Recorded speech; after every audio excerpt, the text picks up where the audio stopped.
Prologue Part 1. After Ken managed to beat Azil, he left the place immediately, with limping and a body full of wounds, also his right hand that's gone. He kept forcing himself out of that place.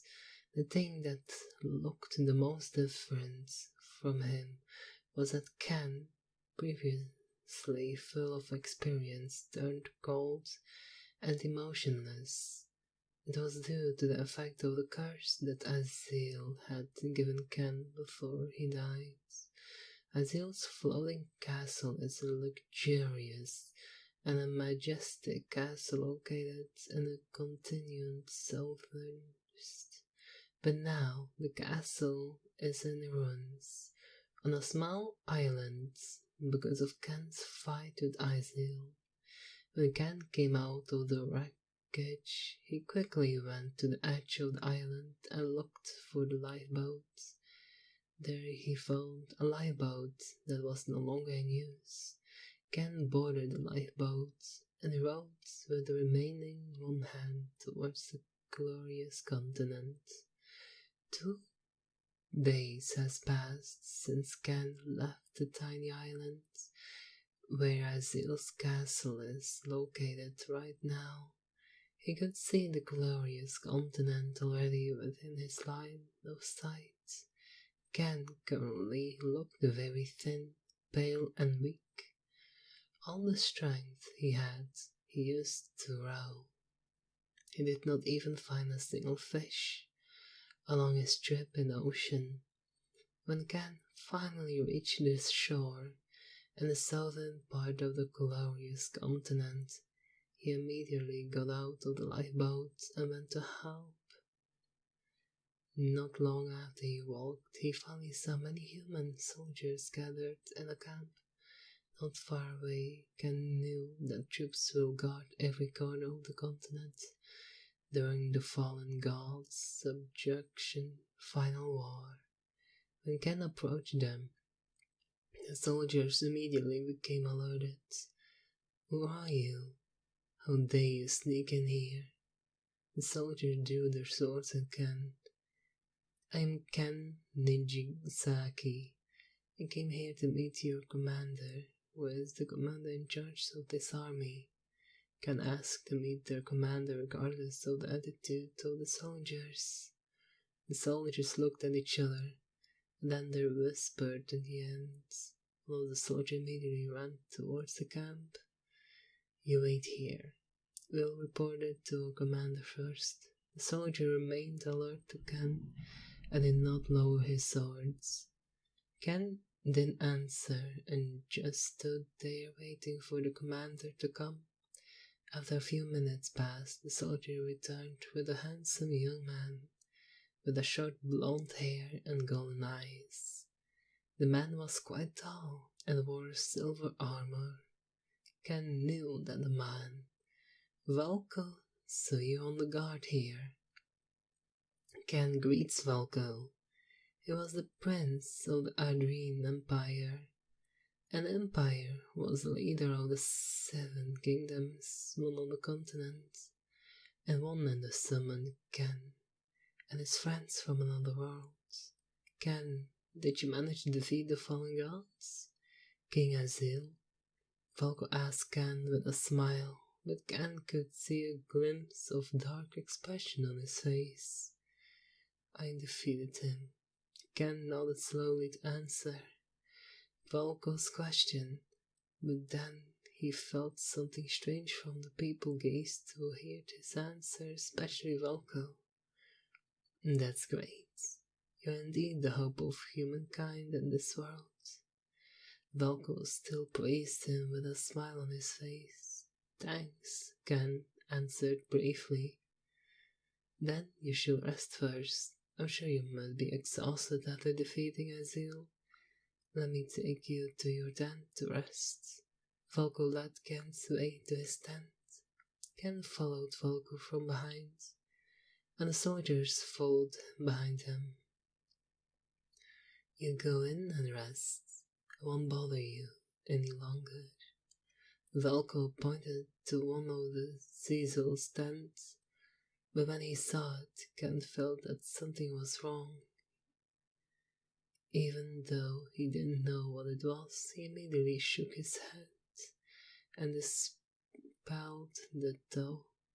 Ken has known Velko since he and his friends were summoned to that world.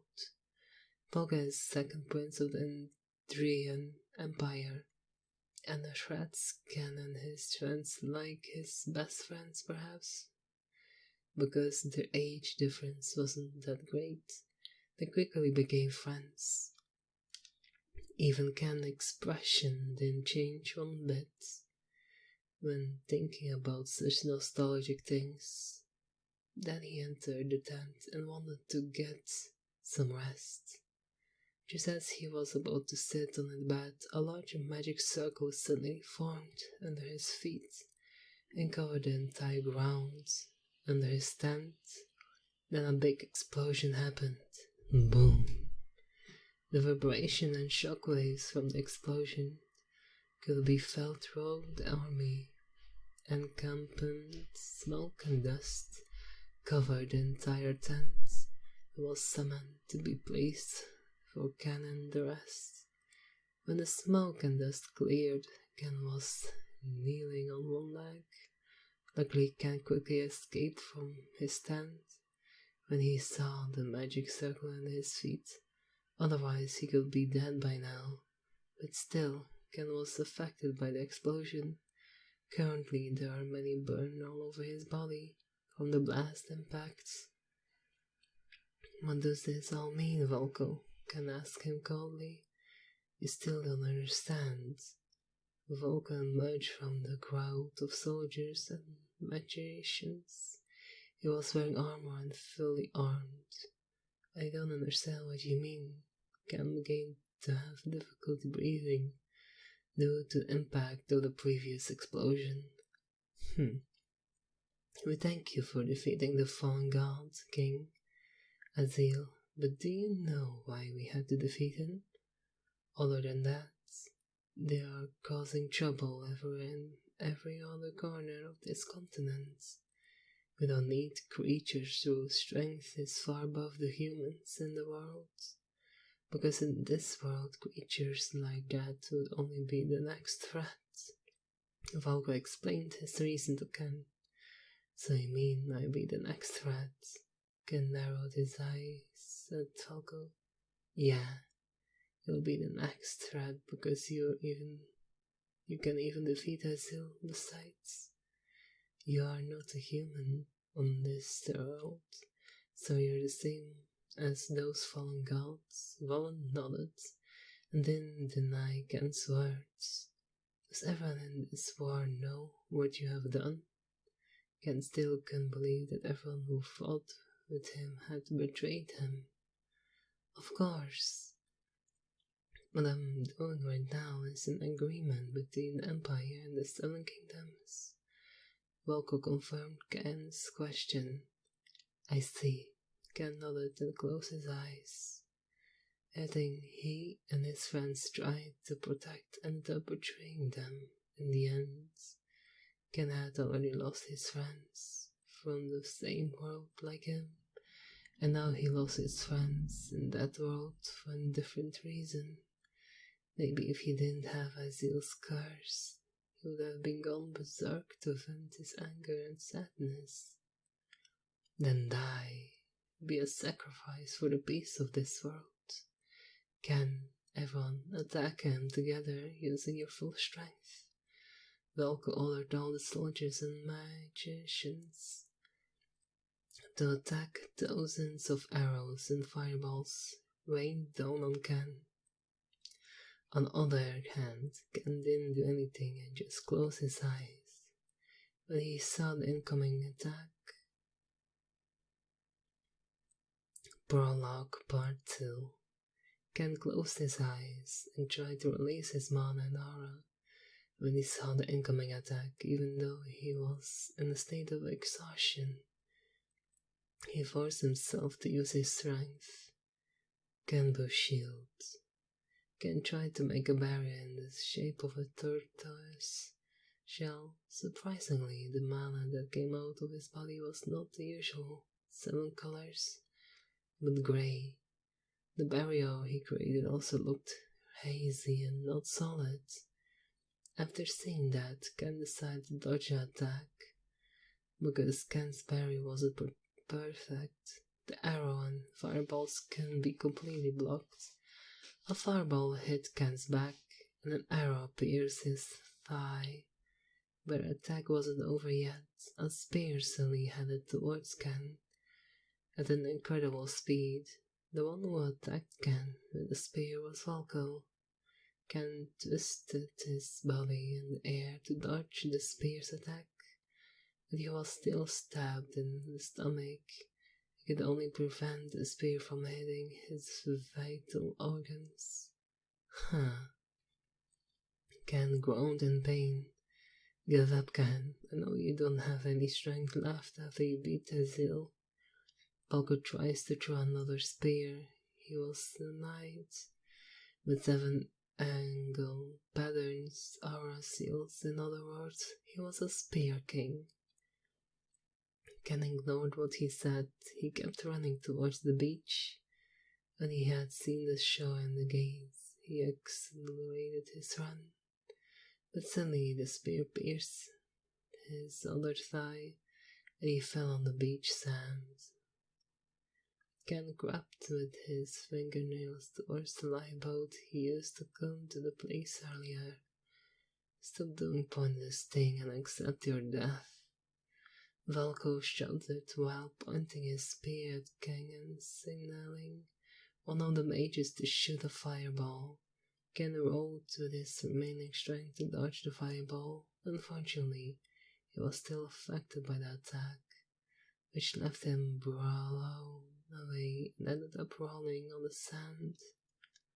I can't go on like this, Ken muttered, and gritted his teeth. Then he forced the 9 magic circles and aura seals to open mana. An aura swirled around Ken and formed a tornado. His powers soared into the sky and gathered into thunder clouds. Red lightning flashed from the dark clouds, and hurricane raised the tents and army camp. What is this? How can he still have this kind of power? Shouldn't he be running out of strength right now? Falco gritted his teeth while defending himself from the storm. On the other hand, the soldiers who weren't strong enough were blown away after being hit by the strong winds. Ken raised his hands, and the red lightning flashed towards the soldiers in front of him. Boom! The soldiers at the center of the lightning strike were instantly scorned. The surrounding soldiers were only impacted, were blown away and seriously injured. The mages were busy setting up barriers to protect themselves. How do you still have that kind of power? Falco shouted angrily, and he saw hundreds of his men die before his eyes. Then he threw his spear with all his might at Ken, piercing Circlone. The spear rotated at high speed and formed a small tornado towards Ken. However, a thunderstorm created by Ken power interrupted the attack, and a lightning suddenly struck the shattered spear. Not long after, another lightning bolt struck Falco. Falco tried to dodge, but the lightning strike was too fast. He was blown away and rolled on the sand just like Ken before. Let's end all this. Ken's voice is like the voice of a demon from the bottom of the hell.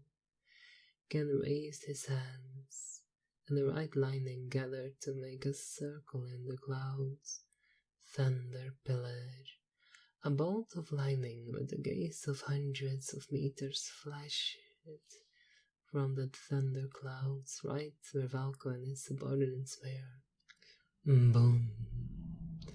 Vibration like a violent earthquake could be felt in most of the southern region of the glorious continent. The roar of the thousand clouds be heard for hundreds of miles. People could see huge pillars of lightning falling from the sky.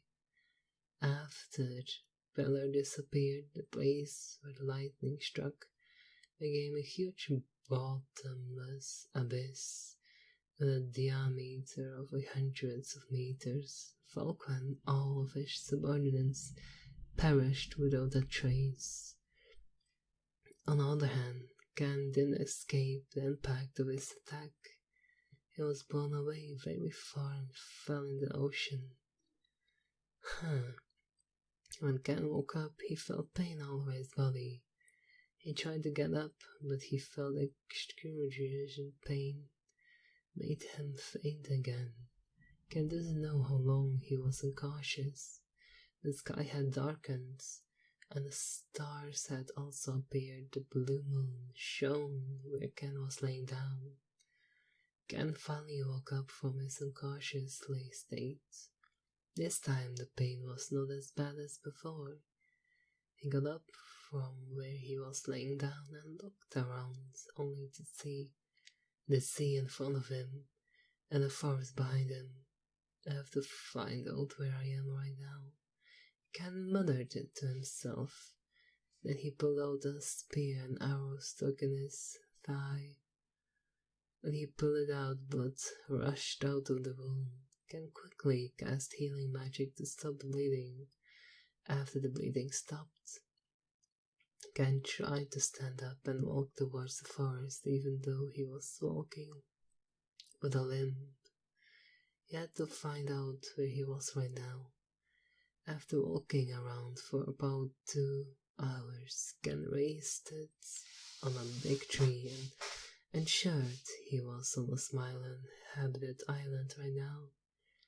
Currently, Ken has lost his purpose in life. He was summoned to that world to subdue a fallen god, but after he defeated them, he was betrayed by the continent's people instead. He wants to be angry and take revenge, but now he couldn't feel it inside himself. He tried to return to his original world, but he still didn't have that ability. After a long period of contemplating, Ken finally decided to heal his wound. First, after that, he will make a weapon towards protecting himself and think of a solution to remove Azil's scars. Looks like I have to stay here for a while. Ken looked up at the blue moon and the sky and thought back to what had happened so far.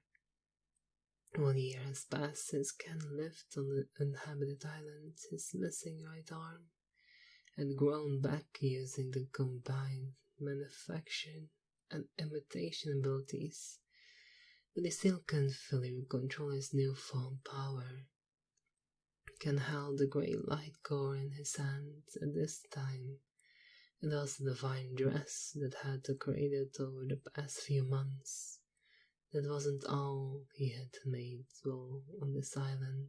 Ken also made 2 katanas, style swords, with red lines on the blades, but the sword's still not finished. It's time for me to inject my mana and aura. This is the final process that requires high precision. Ken muttered and gripped the 2 swords in his hands.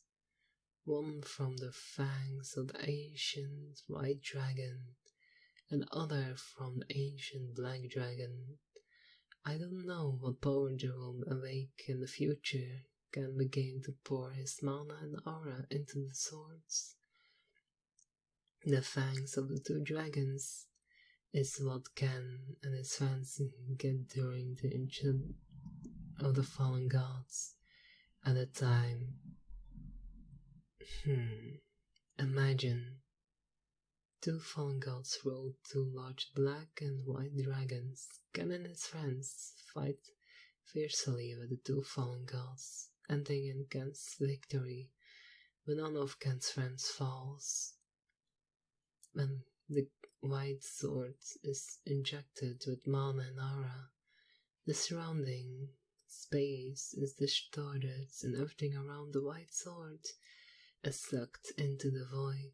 On the other hand, everything around the black sword suddenly crumbled to dust.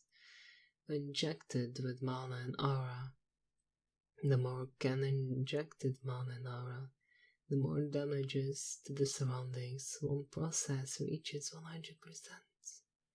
Ken stopped injecting his mana and aura, but the two swords still made the space around them distort and shatter. The uninhabited island where Ken lived since last year had been lost by half because of the power of the two swords. It's been going to be dangerous if it continues like this. It looks like I haven't been able to use them fully yet. Suppose I store it in my space storage. Won't everything within the space itself be destroyed because of those 1,000 swords? Ken muttered doubtfully. I know. I have to steal them temporarily. It will be the same if it's sealed in the space storage. Since the white sword had the ability to space and black sword has the ability to destruction, so can I seal them in my soul? That seems doubtfully. I will try it. Ken suddenly got the idea to seal the swords. Ken unlocked his 9 magic circles. An aura seal suddenly a thundercloud formed over the island. Thunderstorm occasions. Within a radius of 10 kilometers, Ken focused on his 2 abilities, namely Benefaction and Imitation. Then he made 2 large magic circles in his right and left hands.